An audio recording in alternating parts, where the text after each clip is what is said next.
Bouteille d'eau, peignoir, loge gigantesque. Attention, dans quelques minutes, ça va commencer. Le Canadien Chilly González monte sur scène lors d'un concert à Radio France. J'aime bien l'idée du peignoir, la robe de chambre, pour montrer que je suis plutôt dans l'intimité quand je suis sur scène. Ça change du smoking, du pianiste hautain. Et il vient de sortir Solo Piano 2, 8 ans après le premier Solo Piano, son plus grand succès.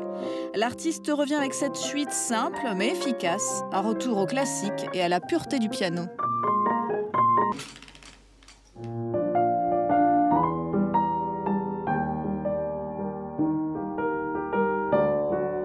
Solo Piano 1 était un produit de mon déménagement à Paris en 2003.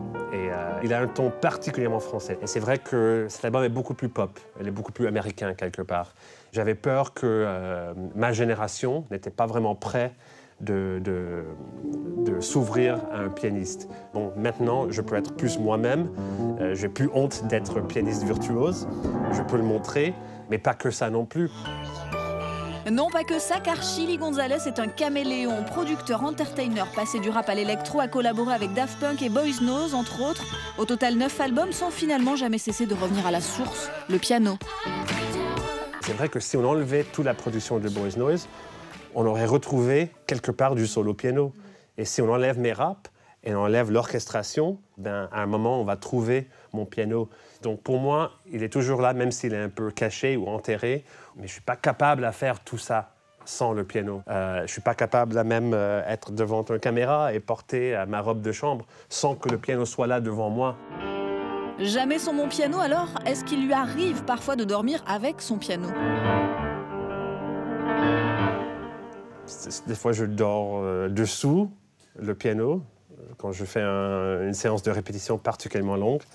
C'est pas mal, ça protège. Vous êtes prêts à les petites leçons de piano moderne? Si j'ai envie de faire du rap sur le piano, ben, il y a une attitude de rap qu'on peut amener au piano. Il faut juste penser comme un rappeur.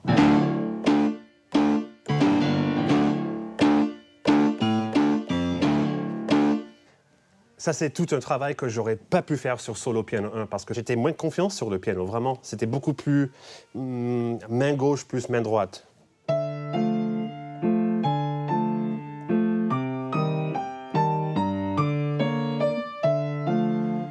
Et maintenant, si je composais le même morceau, je le ferais autrement. Je ferais comme ça, peut-être.